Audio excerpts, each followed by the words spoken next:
Mais ça, c'est bizarre quand même. Je ne me rappelle pas avoir grandi et voir des chauffeurs mettre leur apprenti en haut. Attends. Le communiqué va sortir très bientôt.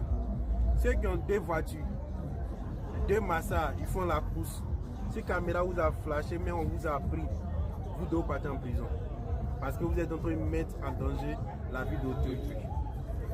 En haut des véhicules n'est pas fait pour les hommes. Si on te prend, mais caméra t'a flashé, tu as pris passager en haut, mais apprenti assis en haut. Si on te prend, c'est 2 semaines de prison. Si on n'est pas organisé, on n'est pas structuré, vous serez surpris qu'on va venir prendre un chauffeur parce qu'il a mis son apprenti en haut.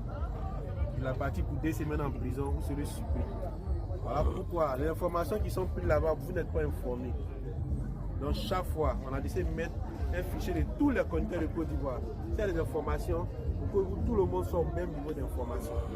Donc tous les responsables seront ensemble. Et les informations, quand ça vient à Abidjan, automatiquement, il faut être au même niveau d'information. Parce que les jours qu'ils arrivent, ce n'est pas bon pour nous. Voilà pourquoi nous sommes sortis pour parler. On va se mettre au travail, on est responsable au volant. Si tu fais accident aujourd'hui, tu as gâté le goudron qu'elle était en train de faire. Ils vont calculer la partie où tu as gâté, tu vas payer. Pourquoi? Parce qu'on n'est pas organisé. Si on n'est pas organisé, les gens qui sont assis dans le bureau là-bas, là, ils vont prendre des décisions et puis nous on va payer. Donc voilà ce que moi il peut ajouter. Étant le président des conducteurs de Côte d'Ivoire, on ne peut plus accepter qu'un chauffeur parte comme ça en prison. Mais si on ne connaît pas les chauffeurs, si on ne les parle pas, on ne peut pas véritablement les défendre. Normalement, dans nos statuts, il faut que chacun se mette au travail, chacun change sa mentalité. Le pouvoir en place actuellement est en train de travailler et il ne veut pas que les gens gardent ça. On nous traite de tueurs, ce mot tueur, on a enlevé ça sur nous.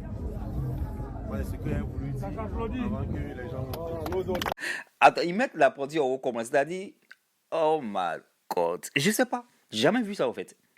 Je sais que les apprentis se balançaient sur les portes et tout ça. Mais pour les mettre en haut, et puis c'est comment? Ils attrapent où ça pour se sécuriser?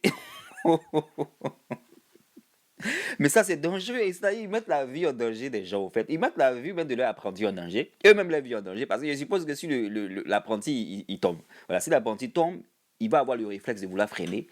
Et dans les... Pas quand même, il n'y a même pas de ceinture de sécurité. Mais est-ce que vous voyez le danger que ça crée?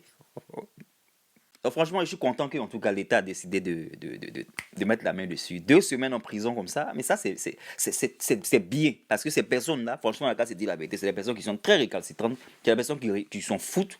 Voilà, c'est des personnes qui prennent la conduite à la légère et on voit des accidents parfois, on se demande, mais ça là, c'est mystique. Waouh!